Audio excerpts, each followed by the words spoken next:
Pourquoi j'ai fait cette vidéo sur le beurre ghee? Parce que j'ai vu une vidéo sur internet, je crois que c'était sur Instagram, où une jeune fille se plaignait justement, donc elle faisait son beurre ghee elle-même parce qu'elle trouvait que c'était trop cher. Effectivement, dans les boutiques classiques bio, le beurre ghee est méga giga, enfin non, méga giga, j'abuse. Il est un peu cher. Et le beurre ghee, en fait, c'est très utilisé dans la cuisine indienne. Donc, allez directement dans les lieux de ceux qui l'utilisent régulièrement. Et là, vous aurez un produit, des produits qui coûteront beaucoup moins cher. Là, c'est un beurre ghee au lait de vache, mais vous avez aussi la version en végétal. Franchement, moi, le beurre ghee, je l'utilise partout. Vous pouvez l'utiliser aussi bien en cuisine et qu'en cosmétique. C'est un ingrédient riche en acides gras saturés et en vitamines. Le beurre ghee, c'est un beurre qui est clarifié. Vous allez trouver plein de vidéos sur YouTube qui vous montrent effectivement comment le faire soi-même. C'est franchement pas difficile. Le beurre ghee est riche en vitamines, en acides gras, en vitamines liposolubles A, D, E et K et en antioxydants. C'est un élément, c'est un produit du coup qui a de multiples bienfaits pour la santé à condition d'être consommé avec modération. Mais bon, les Indiens l'utilisent eux quasiment tout le temps dans leur préparation. Qu'est-ce que j'allais dire d'autre? Sa composition n'a pas de lactose et de caséine, ce qui le rend parfaitement adapté aux personnes sensibles aux produits laitiers. Et comme je vous l'ai dit tout à l'heure, il existe également en version végétale.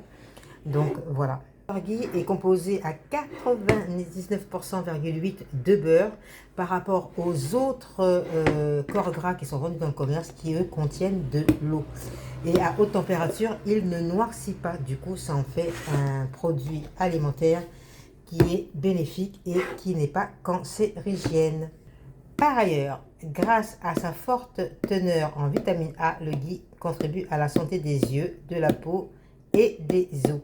Ces antioxydants aident à protéger les cellules des dommages causés par les radicaux libres, réduisant ainsi le stress oxydatif de l'organisme. Pour une santé optimale, associez le ghee à des aliments riches en graisses saines comme les noix, les oléagineux, riches en bienfaits. Alors, dès à présent, je vous dis tout de suite, arrêtez d'utiliser de la margarine. Si vous utilisez de la margarine, c'est de la merde. Il n'y a pas d'autre mot. C'est industriel, c'est des produits transformés. Arrêtez. Si vous utilisez du beurre, regardez sa composition. Il faut qu'il y ait un maximum de beurre et très peu d'eau. Ah, il y a aussi autre chose. Lorsque vous le cuisinez, ce qui est bien, c'est qu'il n'y a pas de fumée. Même à une température hyper élevée, ça ne noircit pas. Donc comme je l'ai dit, c'est très bon parce que du coup, ce n'est pas un produit qui produit donc qui à la cuisson est cancérigène. Donc c'est parfait pour à haute température pour faire la friture et les sautés. En comparaison du beurre qui brûle à une température plus basse, environ 150 degrés Celsius, ça, le beurre clarifié, le beurre ghee, reste sans fumée noire à 250 degrés Celsius. Franchement, utilisez-le régulièrement, que ce soit en cuisson ou, j'allais dire en cosmétique, mais là, c'est plutôt pour la cuisson qu'on regarde. Voilà, je voulais m'approcher un petit peu pour vous montrer la composition.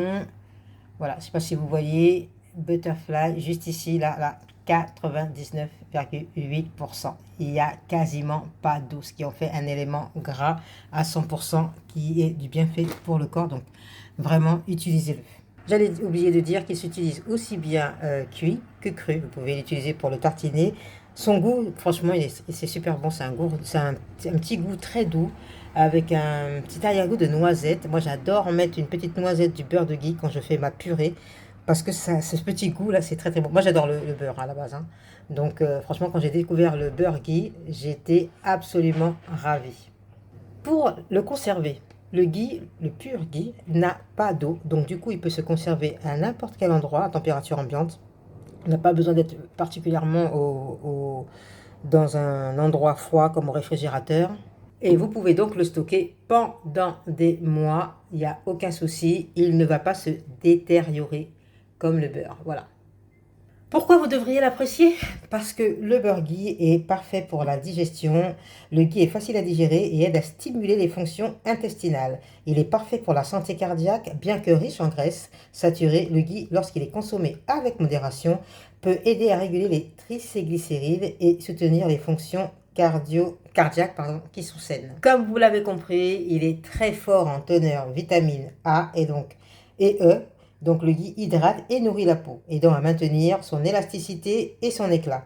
Un effet anti-inflammatoire, ces acides gras spécifiques comme l'acide butyrique ont des propriétés anti-inflammatoires qui peuvent contribuer à réduire les inflammations dans le corps. Par ailleurs, lorsqu'il est intégré dans une alimentation saine et équilibrée, le ghee peut favoriser un bon équilibre entre le cholestérol LDL et HDL. Je vous le disais, il est particulièrement apprécié dans la cuisine indienne. Donc, n'hésitez pas, préférez ce beurre-ci au beurre traditionnel. Si vous le souhaitez, faites votre propre beurre ghee. Sachez qu'il existe le beurre, le ghee de vache, mais aussi le ghee végétal que je prendrai la prochaine fois quand j'aurai fini ce pot. Vous avez vu les prix, ça ne coûte 3 fois rien dans les boutiques indiennes par rapport aux boutiques bio Made in Europe France. Franchement, allez-y, achetez votre pot et cuisinez en toute tranquillité. À très bientôt pour une nouvelle vidéo.